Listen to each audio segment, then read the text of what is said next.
In today's video, Emiliano Martinez reveals the extent of his injury before the battle against Cape Verde at the World Cup. Carlo Ancelotti's comment about Messi and his response to the match-fixing accusations. Don't forget to share your predictions in the comments. What will the score be between Argentina and Cape Verde?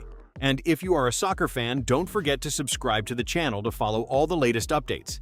Emiliano Martinez reveals the extent of his injury before the battle against Cape Verde at the World Cup. Emiliano Martinez, goalkeeper of the Argentina national team, sent an important reassuring message to his country's fans about the progress of his finger injury after taking part in the Albiceleste's most recent match against Jordan in the 2026 World Cup tournament. Argentina managed to seal its qualification for the round of 32 of the World Cup after earning a valuable 3-1 victory over its Jordanian opponent. It was a match that saw Martinez concede his first goal of the current tournament. The goalkeeper, nicknamed Debu, is dealing with a fracture in the ring finger of his right hand, which he suffered last May while playing for his club, English side Aston Villa, in the Europa League final. This injury forces Martinez to play World Cup matches while wearing protection on his hand, in addition to following a special rehabilitation program to protect himself from worsening the injury. And despite these difficulties, the Argentine goalkeeper appeared in high spirits and showed great optimism during his appearance before the media after the match. Martinez, I feel that I am constantly improving, and matches are my path toward recovery. In statements reported by the French outlet Food Mercado, Martinez expressed his complete satisfaction with his physical condition, saying, "I am constantly improving." The Argentine goalkeeper revealed the challenges he faced during the recent period, adding, "I was unable to train fully for a long time because of the injury, and that is why playing official matches is the best thing I can do right now to recover match rhythm and improve quickly." Martinez concluded his statements with a strong message, saying, "I believe I will be able to play and train completely normally and without restrictions starting with the next match." Date of the Argentina vs. Cape Verde match. Argentina is preparing to play a decisive clash in the round of 32 of the 2026 World Cup, where it will face Cape Verde next Friday, in a match where there is no room for compromise. Carlo Ancelotti's comment about Messi and his response to the match-fixing accusations. I am a man who has spent decades in this profession. I have coached in Italy, England, France, Spain, Germany, and Brazil. And in all these accumulated experiences, I learned one fixed thing that does not change, no matter how much the circumstances, environments, and football cultures change. Football does not need anything external to create its exceptional stories. Exceptional stories create themselves through talent, work, and determination. And Messi is the clearest and most beautiful example of this truth, which needs no additional proof. First of all, I want to address what is being said about the results of this World Cup being tailored to Argentina and Messi. And I say this with total clarity and with full professional respect for this historic tournament. This kind of talk offends Messi before it offends the tournament or anyone else. It implicitly says that what this exceptional man does needs help or support from outside the field. And that is the most unfair thing that can be said about a human being who gave this sport everything one human being can give over 2.5 continuous decades. Do you want to accuse this tournament of having results that came in a way that suits the path of one specific player? Come first, and tell me logically how that happens with 19 goals in the history of World Cups. How is that manufactured with 7 consecutive matches in which the same player scores across 2 different tournaments? How is a direct free kick prepared so that it goes into the net with surgical precision in the round of 32 of this World Cup? These things are not created by anyone outside the field. They come from decades of patience, effort, and determination, and from a unique talent that is not granted to more than one person in each generation. Let me talk about the draw and the path with purely football logic, far from any emotional influence.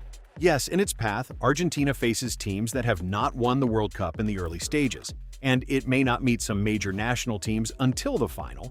But what draw in World Cup history has not separated the major national teams from one another in the early stages? That has been the design of the entire tournament since its birth. France, Germany, and Spain are on the other side of the draw. This means that all these major national teams also go through stages before a possible meeting. And no one talks about that in the same way. And Argentina must get through the round of 32, the round of 16, and the quarterfinals before reaching any of them. And the road in the World Cup is not easy, no matter the names of the opponents.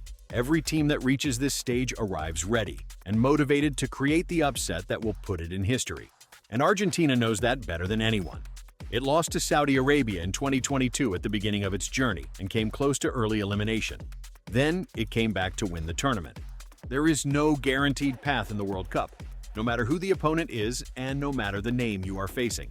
And Cape Verde, which some describe as modest, took a point from Spain in the group stage of this World Cup. These teams that seem small on paper are sometimes the most dangerous in reality because they play without fear, without the weight of huge expectations, and with a heart open to surprise. And football history is full of examples of small teams suddenly bringing down giants in the biggest moments. That is why every match in the World Cup carries within it the possibility of a surprise, regardless of rankings and names. Now let me return to what truly concerns me, and what should concern every football lover, instead of these debates that add nothing real. What Messi is doing in this World Cup. 19 goals in the history of World Cups, 7 consecutive matches scoring across 2 successive tournaments. The first player in the long history of football to reach this exceptional number. And a direct free kick against Jordan in the round of 32, which adds to this golden streak that does not stop. I, as Brazil's coach, follow this with professional and precise eyes, and sometimes with the eyes of a fan who loves this sport before being a coach in it. And what I see does not need any external intervention to happen. It only needs the sincere and courageous recognition that we are witnessing a phenomenon that had never appeared in football before and will not appear again in this way. Messi, at 39 years old, scores a direct free kick in the World Cup knockout stage. That requires nerves of true steel and a precision that does not come from fleeting chance or from any possible external help. It comes only from 20 years of continuous practice and from the absolute self-confidence that a player builds over an entire career. And I, who coached Real Madrid and faced his free kicks from the other side in the Clásicos, know from direct experience what his free kicks are like and what they mean. And what I saw against Jordan was one of the most beautiful things I have seen in my long football career. Argentina is a candidate to win this World Cup. I say this with total honesty as the coach of Brazil, someone who wants this title for his country with all the will, planning, and work I possess. I say it because the objective football reality imposes itself and cannot be ignored.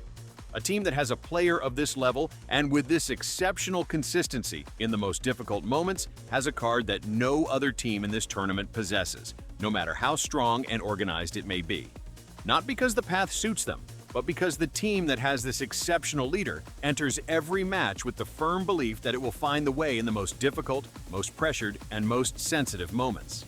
And I want to pause on a very important point in this context. Messi did not score his goals only in easy matches. He scored against Algeria, which has exceptional talent, and beat Spain. And he scored against Austria, which arrived with exceptional preparation and designed detailed plans especially for him. And he scored against Jordan after coming off the bench. That diversity in the context in which he scores proves that what he does not depend on the nature of the opponent, but on the nature of the player himself. And the most important thing in all this discussion is the message that must reach everyone who throws out these accusations about managed results and designed paths. Messi does not need your help, nor does he ask for your support from outside the field. Messi does not need a carefully calculated draw. What he needs is the ball, the field, and a team that believes in him and in his leadership. And that is exactly what he has. Messi alone is enough to create what no one else creates on any field, in any circumstance, and against any opponent. Football is too beautiful to need anything artificial in order to create its true legends. True legends create themselves, and Messi is living, continuous proof of this truth, which we should celebrate instead of questioning.